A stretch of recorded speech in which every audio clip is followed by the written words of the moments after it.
പിതൃദോഷമുണ്ടെങ്കിൽ കുടുംബം നിലനിൽക്കില്ലേ? ഒരു സ്വസ്ഥത ഉണ്ടാവില്ല. ഒരാൾക്ക് വീട്ടിൽ വന്ന് കയറുമ്പോൾ അവിടെയാണല്ലോ ഏറ്റവും വലിയ സമാധാനം എന്ന് പറയുന്നത്. അവരുടെ കണ്ണിൽ നോക്കുമ്പോൾ അവരുടെ റിലേഷൻഷിപ്പ് പ്രോബ്ലം എന്താന്ന് നമുക്ക് അറിയാൻ പറ്റും. ഇൻട്യൂഷൻ വഴി മനസ്സിലാവും.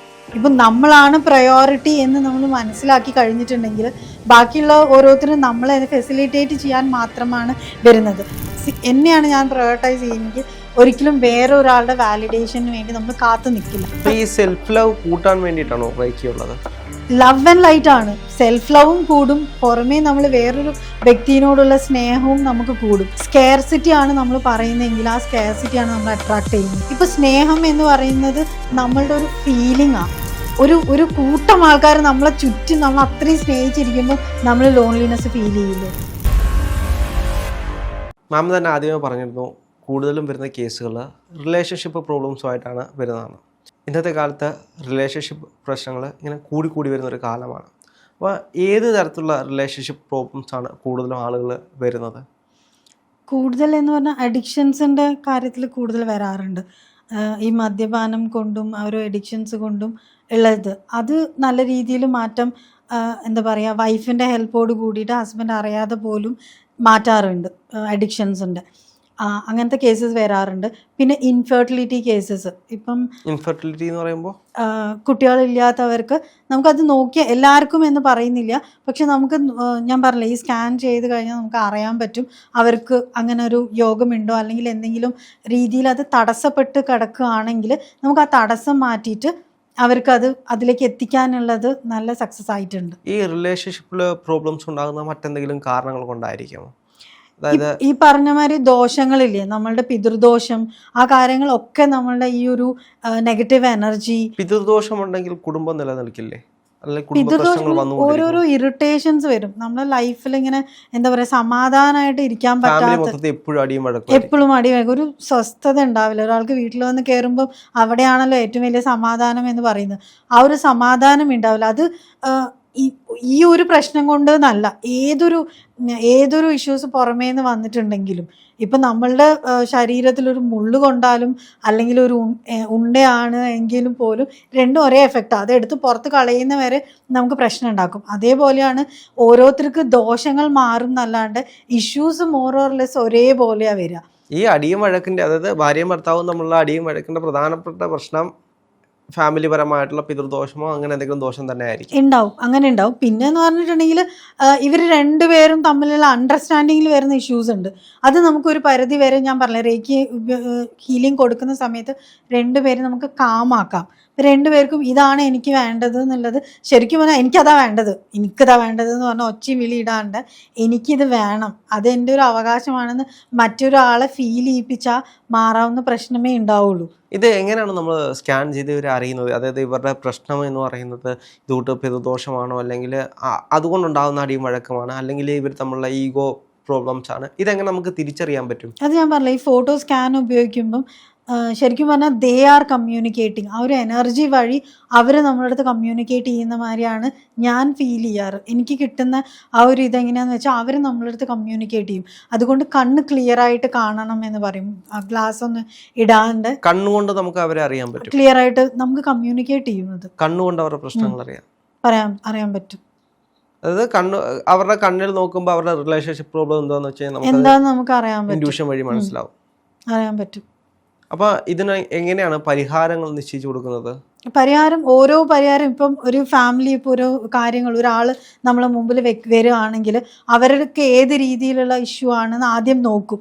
അതാണ് സ്കാനിങ്ങിലൂടെ. ഫസ്റ്റ് നമ്മൾ വരുമ്പോൾ തന്നെ ഫോട്ടോ അയച്ചു തരാൻ പറഞ്ഞിട്ടാണ് നമ്മൾ കൺസൾട്ടേഷന് വരെ നമ്മൾ അപ്പോയിൻമെൻറ്റ് കൊടുക്കുക. അപ്പോൾ ഏകദേശം ആളുടെ പ്രശ്നം എന്താണെന്ന് അറിഞ്ഞു കഴിഞ്ഞിട്ടുണ്ടെങ്കിൽ അവരെന്താ പറയാൻ പോകുന്നത്, അല്ല അവർക്ക് എന്താ വേണ്ടതെന്നുള്ളത് എനിക്ക് കറക്റ്റായിട്ട് സജസ്റ്റ് ചെയ്യാൻ പറ്റും. ആ സജസ്റ്റ് ചെയ്ത് കഴിഞ്ഞിട്ടുണ്ടെങ്കിൽ ആ ഒരു രീതിക്ക് ചിലത് 21 days ആവും, ചിലത് 7 days, ചിലത് 10 days അങ്ങനെയാണ്. അപ്പോൾ ആ ഹീലിംഗ് ടൈമും എന്താണ് ഇവർക്ക് വേണ്ടത് എന്നുള്ളത് ഐഡൻറ്റിഫൈ ചെയ്തിട്ട് എന്നിട്ടാണ് കൊടുക്കുന്നത്. എനിക്കൊന്ന് ഇന്നത്തെ കാലത്ത് കൂടുതലും കുട്ടികളാണെന്ന് തോന്നുന്നു കൂടുതലും വിളിക്കുന്നത് കാമുകന്മാരായിട്ടുള്ള അവരുടെ ജീവിതത്തിലെ പ്രശ്നങ്ങളായിരിക്കും. അങ്ങനെയുള്ള പ്രശ്നങ്ങൾ ഡീൽ ചെയ്യാറുണ്ടോ?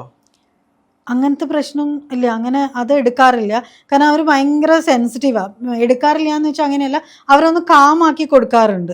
കാമാക്കാന്ന് വെച്ചാൽ അവർ ശരിക്കും പറഞ്ഞിട്ടുണ്ടെങ്കിൽ ഒരുപാട് അവരെ മറന്നിട്ട് അതിലേക്ക് പോകുന്നത് കൊണ്ടുള്ള ഇഷ്യൂസാണ്. ശരിക്കും ഇതാണ് റിയാലിറ്റി എന്ന് മനസ്സിലാക്കി കഴിഞ്ഞിട്ടുണ്ടെങ്കിൽ ആരും അതിലേക്ക് പോയി വീഴൂല. കാരണം എപ്പോഴും നമ്മളെ മറന്നിട്ട് അതിലേക്ക് പോകുമ്പോഴാണ് ഇഷ്യൂ വരുന്നത്. ഇപ്പം നമ്മളാണ് പ്രയോറിറ്റി എന്ന് നമ്മൾ മനസ്സിലാക്കി കഴിഞ്ഞിട്ടുണ്ടെങ്കിൽ ബാക്കിയുള്ള ഓരോരുത്തരും നമ്മളെ ഫെസിലിറ്റേറ്റ് ചെയ്യാൻ മാത്രമാണ് വരുന്നത്. ഇപ്പോഴത്തെ ചെറിയ പിള്ളേർക്ക് അത് ശരിക്കും പറഞ്ഞാൽ മനസ്സിലാവുന്നില്ല. എവിടുന്നെങ്കിലും ഒരു 2 വാക്ക് കേൾക്കുമ്പോഴത്തേക്കും അതാണ് എൻ്റെ ലോകമെന്ന് വീണ് പോകുന്നതുകൊണ്ടാണ് ഈ ഇഷ്യൂസ് മുഴുവൻ വരുന്നത്. പക്ഷെ എനിക്കാണ് എന്നെയാണ് ഞാൻ പ്രയോറിറ്റൈസ് ചെയ്യുന്നെങ്കിൽ ഒരിക്കലും വേറെ ഒരാളുടെ വാലിഡേഷന് വേണ്ടി നമ്മൾ കാത്തു നിൽക്കില്ല.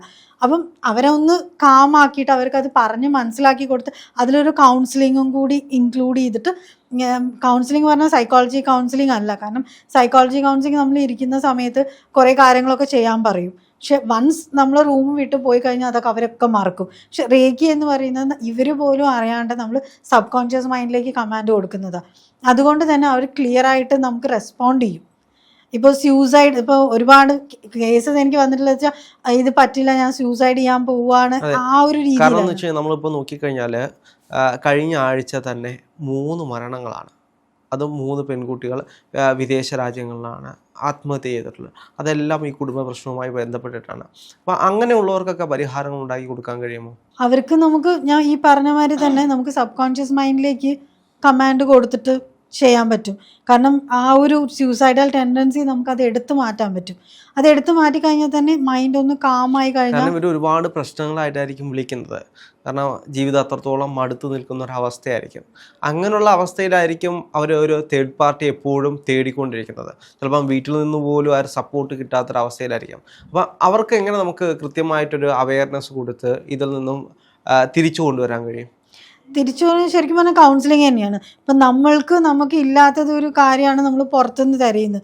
അത് ഉള്ളതിനെക്കാട്ടി വലിയ ടോക്സിക് ആകുമ്പം ബെറ്റർ നമ്മൾ അത് മനസ്സിലാക്കിയിട്ട് അതിനനുസരിച്ച് പ്രവർത്തിക്കുന്നതായിരിക്കും ബെറ്റർ. അതിപ്പോൾ നമ്മളിപ്പോൾ ഞാൻ എന്താ പറഞ്ഞ പുറമേ ഉള്ള ഒരാൾക്ക് നമ്മളുടെ പ്രശ്നം ക്ലിയർ ആയിട്ട് നമുക്ക് ഇതാണ് ശരിക്കും പറഞ്ഞാൽ സൊല്യൂഷൻ ഇല്ലാത്ത പ്രോബ്ലം ഉണ്ടോ? എല്ലാത്തിനും സൊല്യൂഷൻ ഉണ്ട്. നമ്മൾ എങ്ങനെ നോക്കി കാണുന്നു, നമ്മൾ അതിനെ എങ്ങനെ എടുത്ത് കളയുന്നു എന്നുള്ളതാണ്. പക്ഷേ ഇന്ന് വിവാഹം കഴിക്കുന്ന ഒരുപാട് പേര് അനുഭവിക്കുന്ന ഒരു വിഷയമാണ് ഈ നാർസിസിസ്റ്റിക് ആയിട്ടുള്ള ആളുകൾ. അപ്പോൾ അങ്ങനെ 2 ഓപ്ഷൻ ഉണ്ട്. ഒന്നില്ലെങ്കിൽ സ്റ്റേ വിത്ത് ഇറ്റ്, അല്ലെങ്കിൽ കം ഔട്ട് ഓഫ് ഇറ്റ്. രണ്ടേ ഉള്ളൂ അതിൽ ചെയ്യാൻ. എല്ലാവർക്കും അതിനുള്ളൊരു ധൈര്യം കാണില്ല. ഒറ്റപ്പെട്ടു പോകുമോ എന്നുള്ള പേടിയായിരിക്കും പലർക്കും. അപ്പോൾ അതെങ്ങനെയാണ് ആ ഒരു പേടി അവർക്ക് മറികടക്കാൻ കഴിയുന്നത്? ഈ പേടി പറഞ്ഞാൽ മൈൻഡ് കാമാക്കുന്നത് മാത്രമേ ഉള്ളൂ. പിന്നെ ഒറ്റപ്പെട്ട് എന്ന് പറയുമ്പം നമ്മൾ വരുന്നതും പോകുന്നതും ഒറ്റയ്ക്കാണ്. ഇവിടുന്ന് ഈ കൂടെ നിൽക്കുന്ന ആൾക്കാരൊക്കെ നമ്മളെ ഈ പറഞ്ഞ പോലെ ഫെസിലിറ്റേറ്റ് ചെയ്യാനുള്ളതെന്ന് മാത്രമേ നമുക്ക് പറയാൻ പറ്റുള്ളൂ, അല്ലേ? നമ്മൾ ചിരിച്ചാൽ അവർ ചിരിക്കും. നമ്മൾ ഒരുപാട് ദിവസം കരഞ്ഞു കഴിഞ്ഞിട്ടുണ്ടെങ്കിൽ ആരും ഉണ്ടാവില്ല നമ്മളെ കൂടെ. എന്നും കരച്ചിലാണെങ്കിൽ ആരും ഉണ്ടാവില്ല. സോ നമ്മൾ സെൽഫ് അണ്ടർസ്റ്റാൻഡിങ് ഇല്ലാത്തത് കൊണ്ടാണ് ശരിക്കും പറഞ്ഞിട്ടുണ്ടെങ്കിൽ ഇഷ്യൂസ് എന്ന് വരുന്നത്. ശരിക്കും പറഞ്ഞാൽ പ്രോബ്ലം വരുന്നുണ്ടെങ്കിൽ ഒരു ലോക്ക് വരുന്നുണ്ടെങ്കിൽ അതിന് കീ ഉണ്ട്. അതേപോലെ ഒരു പ്രോബ്ലം വരുന്നുണ്ടെങ്കിൽ സൊല്യൂഷൻ കൂടെ തന്നെ യൂണിവേഴ്സ് പറഞ്ഞയക്കുന്നുണ്ട്. നമ്മളവിടെ എന്താ ക്ലാരിറ്റിയോടെ പ്രവർത്തിക്കുന്നില്ല. അതാണ് ആ ഒരു ഇതിൽ റേക്കി നമുക്ക് ക്ലാരിറ്റി തരും. ഇപ്പോൾ അത്രയും ഡിപ്രഷൻ മോഡിലൊരു വ്യക്തി ഇരിക്കുകയാണെങ്കിൽ അവരെ നമ്മൾ എന്താ പറയുക മൈൻഡ് ഒന്ന് കാമാക്കി ഡിപ്രഷൻ ഒന്ന് പുറത്തേക്ക് കൊണ്ടുവന്ന് കഴിഞ്ഞിട്ടുണ്ടെങ്കിൽ ആൾക്ക് ചിന്തിക്കാൻ പറ്റും, ഓക്കെ അയ്യോ ഞാൻ എന്ത് പൊട്ടത്തരായിരുന്നു ചെയ്തത്, വേറൊരു വഴിയുണ്ട്, എന്തായാലും ഒരു വഴിയുണ്ട്. പക്ഷെ അത് നമ്മൾ എന്തുകൊണ്ട് കാണുന്നില്ല എന്നുള്ളത് മാത്രമാണ്. ആ വഴി കാണിച്ചു കൊടുക്കുകയാണ് നമ്മൾ. ഹീലിംഗ് ഏത് മൊഡാലിറ്റി ആണെങ്കിലും നമുക്ക് അറിയാത്തൊരു വഴി, അതായത് നമ്മൾ അറിയാത്തല്ല നമ്മൾ കാണാത്തൊരു വഴി നമ്മളെ മുമ്പിലുണ്ട് എന്നുള്ളത് നമ്മളത് കാണിച്ചു കൊടുക്കുകയാണ് ശരിക്കും ചെയ്യുന്നത്. ഏതൊരു ഹീലിങ്ങിലും അത് തന്നെയാണ് ചെയ്യേണ്ടത്, അത് തന്നെയാണ് ചെയ്യുന്നത്. ഇപ്പം ഇങ്ങനെയുള്ള ആളുകൾ, അതായത് വീട്ടമ്മമാരായിരിക്കും കൂടുതലായിട്ടുള്ളത്. അപ്പം ഇവർക്ക് ഒറ്റപ്പെട്ട ഒരു അവസ്ഥയിൽ ഇവർക്ക് റേക്കി പഠിച്ചാൽ എന്തെങ്കിലും ഗുണമുണ്ടാകുമോ? ഡെഫിനറ്റായിട്ടും ഇവർക്കാണ് ശരിക്കും പറഞ്ഞിട്ടുണ്ടെങ്കിൽ ഒറ്റപ്പെട്ടു എന്ന് ഫീൽ ചെയ്യുന്ന ആൾക്കാർക്കാണ് റേക്കി കൊണ്ട് ഒരുപാട് ഗുണമുള്ളത്. റേക്കി എന്ന് പറയുമ്പോൾ ലവ് ആൻഡ് ലൈറ്റ് എനർജിയാണ്. നമ്മൾ ലവ് ആൻഡ് ലൈറ്റ് ഈ എനർജി നമ്മൾ ആരെടുത്തുനിന്നാണ് പ്രതീക്ഷിക്കുന്നത്? നമ്മളുടെ ഉള്ളിലല്ലേ അത് പ്രതീക്ഷിക്കേണ്ടത്. ശരിക്കും നമ്മൾ സെൽഫ് കണ്ടന്റ് ആണെന്നുണ്ടെങ്കിൽ നമുക്കത് പുറമേ നിന്നും കിട്ടും. അപ്പോൾ ഈ സെൽഫ് ലവ് കൂട്ടാൻ വേണ്ടിയിട്ടാണോ റേക്കി ഉള്ളത്? ലവ് ആൻഡ് ലൈറ്റ് ആണ്. സെൽഫ് ലവും കൂടും, പുറമേ നമ്മൾ വേറൊരു വ്യക്തിയോടുള്ള സ്നേഹവും നമുക്ക് കൂടും. ആവശ്യമുള്ളവർക്ക് നമുക്ക് സ്നേഹവും വെളിച്ചും പകർന്നു നൽകാൻ പറ്റുന്ന ഒരു എനർജിയാണ് റേക്കി. അപ്പോൾ ഇപ്പുറത്തുനിന്നുള്ള സ്വഭാവങ്ങളും മാറി വരും. അതായത് ഇപ്പം നേരത്തെ പറഞ്ഞ നാർസിസ്റ്റ് ആയിട്ടുള്ള ഭർത്താവാണോ അല്ലെങ്കിൽ അവരുടെ ഒരു സ്വഭാവവും മാറി വരും, നമ്മളോടുള്ള കാഴ്ചപ്പാടും കാര്യങ്ങളും. അതിൽ 2 കാര്യമുണ്ട്. ഒന്ന്, ഈ നാർസിസ്റ്റ് ആയിട്ടുള്ള ആൾക്കാരെ സെലക്ട് ചെയ്യുന്നത് നമ്മളാണ്. ഓക്കെ, നമ്മളെ അടുത്ത് ഇപ്പോൾ വരുന്നുണ്ട്, അത് സെലക്ട് ചെയ്യുന്നത് നമ്മളാണ്. അത് നമ്മൾ സബ് കോൺഷ്യസ് മൈൻഡ് നമുക്കൊരു കമാൻഡ് ഇട്ട് തരും. അതായത് ഇത് വേണ്ട, ഗൂഗിളിൽ സെർച്ച് ചെയ്യുന്നത് പോലെയാണ്, ഇത് വേണ്ട, ഏതാണ് എന്നുള്ളത് മാത്രമേ അത് കാണുള്ളൂ. ഇത് വേണ്ട വേണ്ട എന്ന് പറയുമ്പോൾ നമ്മൾ എപ്പോഴെങ്കിലും ചെറുപ്പത്തോ എപ്പോഴെങ്കിലും നമ്മളൊരു ഇൻസിഡൻറ്റ് കണ്ട് പേടിച്ച് പോയിട്ടുണ്ടാവും. ആ ഒരു ഇൻസിഡൻറ്റിൽ ഇങ്ങനത്തെ ഒരാളായിരിക്കരുത് എൻ്റെ ലൈഫിൽ വരുന്നതെന്ന് നമ്മൾ പറയുന്ന സമയത്ത് ശരിക്കും പറഞ്ഞാൽ നമ്മളത് അട്രാക്ട് ചെയ്യുന്നത് എന്താണ്?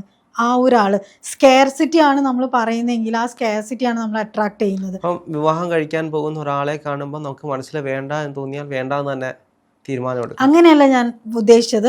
ഇപ്പം നമ്മൾ ഇപ്പം അച്ഛൻ, അമ്മ, അല്ലെങ്കിൽ നമ്മളുടെ പാർട്ട്നേഴ്സ്, നമ്മളുടെ സിബ്ലിങ്സ് ഒക്കെ നമ്മൾ തന്നെ അട്രാക്ട് ചെയ്തെടുക്കുന്നതാണ്. അതിന് വേറെ ഒരാൾക്കും റോളില്ല. അത് കഴിഞ്ഞ ജന്മത്തിലായാലും ഈ ഒരു ജന്മത്തിലായാലും നമ്മൾ അട്രാക്ട് ചെയ്തെടുക്കുന്ന അത് കർമ്മ കൊണ്ടാവാം.